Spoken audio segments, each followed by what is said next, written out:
Olá pessoal, tudo jóia? Eu sou o Jefferson e hoje eu e o Jason, juntamente com o professor Eric, vamos falar com você sobre ciência. Mas para começar, o que é ciência? A palavra ciência vem do latim scientia, que significa conhecimento. O termo inclui tanto o processo individual de aquisição do conhecimento sobre o mundo, como o próprio conhecimento adquirido por meio do processo científico.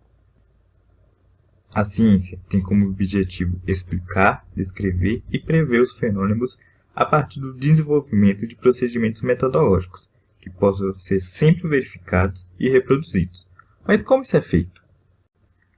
A resposta é simples. É feita através do método científico. O método científico é um conjunto de procedimentos por meio das quais um cientista consegue propor um conjunto de explicações para sua pesquisa. Ela pode ser dividida em 6 etapas: observação, elaboração do problema, hipótese, experimentação, análise dos dados e conclusão.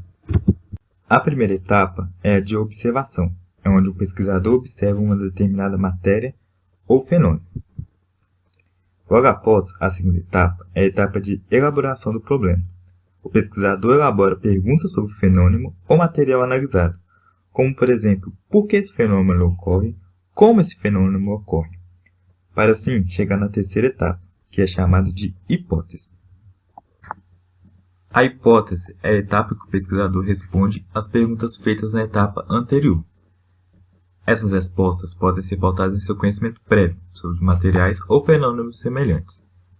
A etapa de hipótese é uma etapa muito importante, pois é por meio dela que a quarta etapa será realizada. A quarta etapa é a de experimentação, onde experimentos e pesquisas bibliográficas são realizados com base nas hipóteses levantadas. O objetivo aqui é encontrar a resposta para cada um dos questionamentos que foram elaborados. Após a fase de experimentação, o pesquisador analisa cada um dos resultados para verificar se eles são suficientes para explicar cada um dos problemas levantados e também se estão de acordo com as hipóteses, sendo essa a quinta fase, chamada de análise de resultados. Se os resultados aqui encontrados não responderem às perguntas da segunda etapa, novas hipóteses podem ser levantadas, para que novos experimentos possam ocorrer. A sexta e última etapa é a etapa de conclusão. O pesquisador aqui verifica se os experimentos e pesquisas realizadas respondem aos questionamentos levantados e permite que ele faça afirmações acerca dos fenômenos ou materiais analisados. Bom pessoal, eu sou o Jason e agora eu vou mostrar para vocês as maneiras que a gente é capaz de aplicar a ciência em coisas comuns, coisas simples do nosso dia a dia. A primeira delas vai ser um procedimento também bem simples. Você sabe como gelar uma latinha de bebida em apenas 2 minutos? Então, trata-se de uma tarefa bem simples e você vai precisar de apenas 3 ingredientes: água, gelo e sal. Para a ciência, resfriar significa perder energia, e nesse caso, perder calor. Sendo assim, a adição de sal vai diminuir a temperatura de fusão do gelo, isto é, a temperatura em que o gelo derrete. Assim, ele vai passar a derreter mais rápido e usando para isso a temperatura ambiente e da latinha. E com a perda de energia, que seria mesmo que perder calor, a temperatura da lata diminuirá. Por exemplo, uma solução com 10% de sal, o ponto de congelamento vai cair para menos 6 graus Celsius e com 20% para menos 16 graus Celsius. A próxima aplicação é como misturar o café da maneira correta. A matemática nos ensina que a forma certa de misturar o açúcar no café não é por meio de movimentos circulares, pois quando movimentamos a colher dessa maneira, o açúcar se acumula nas beiradas da xícara, onde o líquido se movimenta mais devagar. A forma mais eficiente de adoçar o café é por meio de movimentos desordenados com a colher. Com esse movimento, as partículas de açúcar se afastam rapidamente uma das outras, mesclando-se com o líquido. Essa é uma aplicação importante na teoria do caos, fazer o que está próximo se distanciar rapidamente. E como identificar se a gasolina está adulterada? Para a realização desse experimento em casa, você precisará novamente de 3 ingredientes: gasolina comprada no posto em que você deseja testar, um medidor de vidro e água. No Brasil, é permitido que apenas 27% do álcool esteja misturado com a gasolina, e através desse experimento, você será capaz de separar o álcool da gasolina e avaliar se a porcentagem está dentro dos padrões. O álcool possui uma afinidade maior de ligação química com a água do que com a gasolina. Portanto, adicionando água, ela conseguirá separar o álcool e a gasolina pura fica em cima da mistura. Daí, basta calcular a porcentagem para saber se você foi ou não enganado. Detergente ou sabão? Qual o melhor produto para lavar a louça? Segundo Watson Law, a diferença entre o sabão e o detergente está na estrutura molecular. Enquanto o sabão é composto por sebos vegetais, o detergente é constituído de diversos derivados petroquímicos.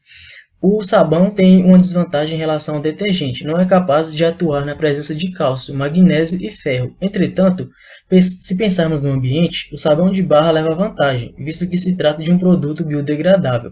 Em contrapartida, os detergentes podem ser prejudiciais ao ecossistema por possuírem fosfato. E essa substância em rios e lagos causa morte de peixes, dado que aumenta a população de algas, reduzindo o oxigênio. É importante ressaltar também que a espuma não significa que a louça ficará mais limpa. O ideal é esfregar o produto em toda a área engordurada, e para isso, uma fina camada de detergente ou sabão já é suficiente. Portanto, para facilitar o processo de lavagem, o recomendado é usar água quente, pois amolece a gordura e facilita sua remoção. Além disso, as esponjas devem ser trocadas de uma em uma semana e no máximo 2, para evitar contaminações por bactérias causadoras de doenças. E para finalizar, a química e a física vão te ajudar a lavar a roupa da maneira correta. Como todos devem saber, para uma lavagem eficiente é necessário esfregar ou bater a roupa para que as partículas se soltem das fibras de tecido. Sendo assim, apenas colocar o sabão e abandonar a roupa no balde não é suficiente. O bate e volta executado pelas máquinas de lavar tem uma razão específica para ocorrer, uma vez que essa batida abre o poro da roupa, possibilitando a entrada de água com sabão. Uma forma interessante de melhorar isso é colocando umas bolas de tênis na máquina durante a lavagem, já que as bolinhas ajudarão a separar os corpos para que eles não fiquem embutidos nos mais pesados. Dessa forma, as peças serão lavadas separadamente e com mais eficiência, devido ao maior contato entre a água e as roupas. Além disso, o vinagre pode utilizar na retirada de algumas manchas, por possuir ácido acético em sua composição. Ele consegue remover as manchas de meio básico. Para isso, basta espirrar vinagre sobre a mancha, deixar que ele atue no tecido por alguns minutos e, em seguida, esfregar com escova macia. No caso do bicarbonato de sódio, que é uma substância alcalina, pode agir como desodorizante e pode também tirar o encardido das roupas. Então, para clarear as manchas em tecidos amarelados, é necessário fervê-los em uma panela em uma solução com uma pitada de sal de cozinha, com uma atuação complementar ao bicarbonato, além do próprio bicarbonato de sódio. E por fim, a adição de amaciante vai conferir maciez ao tecido, pois expande as suas fibras. Então, pessoal, perceberam como a ciência está presente em coisas do nosso cotidiano? E não apenas dentro de um laboratório como pensamos? A ciência é tão importante que tem até uma data nacional para ser celebrada, que é o dia 8 de julho. Então, feliz Dia da Ciência e até o próximo vídeo.